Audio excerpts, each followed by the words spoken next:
Hello എന്തൊക്കെയുണ്ട് വിശേഷം? Rose pen വ്ളോഗിൻ്റെ മറ്റൊരു എപ്പിസോഡിലേക്ക് എല്ലാവർക്കും സ്വാഗതം. ഇതൊരു കുട്ടി വ്ളോഗാണ്. ഞാൻ കരുതി ഓഫീസ് കഴിഞ്ഞിട്ട് ഞങ്ങൾ എന്താ ചെയ്യുന്നതെന്നുള്ളത് ഒന്ന് നിങ്ങളുടെ അടുത്ത് കാണിക്കാം എന്ന്. ഇതൊരു ട്യൂസ്ഡേ ആണ്. ഞാൻ മേജറായിട്ട് ഓഫീസിൽ പോകുന്ന ദിവസം ട്യൂസ്ഡേയ്സ് ആണ്. അപ്പം ജോലി കഴിഞ്ഞ് ഞങ്ങൾ വൈകുന്നേരം സിറ്റിയിൽ മീറ്റപ്പ് ചെയ്യാമെന്ന് കരുതി. ഫ്രീഡ എന്ന് പറഞ്ഞിട്ടുള്ള മെക്സിക്കൻ റെസ്റ്റോറൻറ്റിലാണ് നമ്മൾ പോയത്. സ്യൂറിഹിലെ മെയിൻ സ്റ്റേഷനിൽ ഇറങ്ങിയിട്ട് 4 നമ്പർ ട്രാം എടുത്ത് ഫ്യൂ സ്റ്റോപ്സ് കഴിയുമ്പോൾ തന്നെയാണ് ഈ മെക്സിക്കൻ റെസ്റ്റോറൻറ്റ്. ചെന്നപ്പോൾ തന്നെ ഞങ്ങൾ നല്ലൊരു കോക്ടെയിൽ ഓർഡർ ചെയ്തു. കാരണമല്ലാത്തത് കൊണ്ട് നമ്മൾ ഡ്രിങ്ക് ചെയ്താലും വലിയ കുഴപ്പമൊന്നുമില്ല. ഓഫീസ് ഡേയ്സൊക്കെ നമുക്ക് നല്ല ലേറ്റായിട്ടാണ് നമ്മുടെ ജോലി തീരാറ്. പാവൽ എന്തായാലും 5:30 ആയിട്ട് വീട്ടിൽ വരും. ഞാൻ നല്ല ലേറ്റായിട്ടാണ് ഇറങ്ങാറ്. പക്ഷേ ട്യൂസ്ഡേയ്സ് ഓഫീസിൽ പോകുമ്പോൾ നമ്മൾ കുറച്ച് നേരത്തെ ഇറങ്ങാൻ നോക്കും. ആൻഡ് നമ്മൾ സ്റ്റാർട്ടേഴ്സായിട്ട് നാച്ചോസാണ് ഓർഡർ ചെയ്തത്. നടുക്ക് കാണുന്നത് ഗോക്കമോളയാണ്, അവക്കാഡോൻ്റെ ഒരു ഡിപ്പാണ്. പിന്നെ അവർ നമുക്ക് അതിൻ്റെ കൂടെ ഒരു 3 ഡിപ്പും തന്നു, സ്പൈസി, മിഡ് സ്പൈസിയും. അത് കഴിച്ചപ്പോൾ തന്നെ നമ്മുടെ വയറ് ഫുള്ളായെങ്കിലും പിന്നെ ഞങ്ങൾ ടാക്കോസ് ഓർഡർ ചെയ്തിട്ടുണ്ടായിരുന്നു. ആ ടാക്കോസ് എന്ന് പറയുമ്പോഴത്തേക്കിനും ഓരോ സ്ലൈസ് നിങ്ങൾ കാണുന്നതും ഓരോ ഡിഫറെൻ്റ് ആയിട്ടുള്ള pork, beef, chicken, pulled pork, അങ്ങനെ പല മിക്സ്ചറാണ്.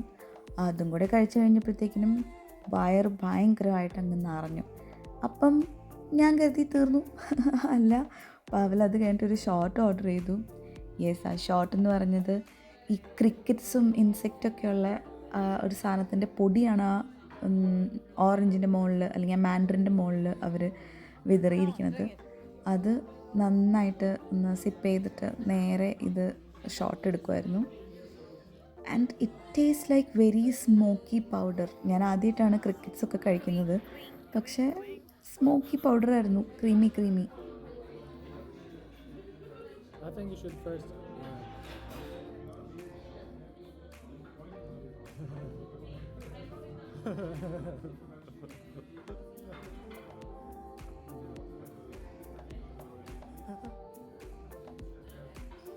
ഈ കാണുന്ന ആട്ടോ കാർലോസ്. മുകളിലാണ് നമ്മൾ ഭക്ഷണം കഴിക്കാനിരുന്നത്. പുള്ളിയാണ് അപ്പോൾ സെർവ് ചെയ്തിരുന്നത്. അവിടെ വേറെ കുറേ സെർവിങ് പീപ്പിളും ഉണ്ട്. താഴെ അപ്പം ബാർ ഓപ്പൺ ചെയ്ത സമയമായപ്പോഴത്തേക്കിനും പുള്ളി കോക്ടെയിൽ മിക്സ് ചെയ്യാൻ താഴേക്ക് വന്നു. മുകളിൽ വെച്ച് നമ്മൾ ഷോട്ട് ഓർഡർ ചെയ്തപ്പോഴത്തേക്കിനും ഓരോ ഷോട്ടിൻ്റെ പ്രൈസ് നമ്മൾ ചോദിച്ചിരുന്നു. അപ്പം ഇവിടെ ഷോട്ടിനൊക്കെ ഭയങ്കര പ്രൈസാണ്. പക്ഷെ നമ്മൾ താഴേക്ക് ഇറങ്ങി വന്നപ്പം ആൾ നമ്മൾക്ക് വേണ്ടി ഫ്രീ ആയിട്ട് ഷോട്ടും ആയിട്ട് റെഡി ആയിട്ട് നിൽക്കുന്നുണ്ടായിരുന്നു. And he also joined us. It never happens in Switzerland because it's super expensive. And ഇവിടെ അങ്ങനെയില്ല. സ്പെയിനിലൊക്കെ ഞാനിത് കണ്ടിട്ടുണ്ട്, പക്ഷേ ഇവിടെ ഞാൻ ഇതുവരെ ഒരു റെസ്റ്റ് ബാറിൽ ഞാനിങ്ങനെ കണ്ടിട്ടില്ല. Lovely people, lovely food. I give my full rating. സ്യൂറിഹിലുള്ളവർ ഇവിടെ വരിക, ഡെഫിനറ്റ്ലി. ഇവിടെ വരാൻ ഉദ്ദേശിക്കുന്നവരും ഇവിടെ വിസിറ്റ് ചെയ്യാം. ഇതൊരു കുട്ടി വ്ളോഗാണെന്ന് അറിയാം, പക്ഷേ I thought of sharing it with you guys. അപ്പം അടുത്തൊരു വീഡിയോ ആയിട്ട് കാണുന്നവരെ എല്ലാവർക്കും ടാറ്റ, ബൈ.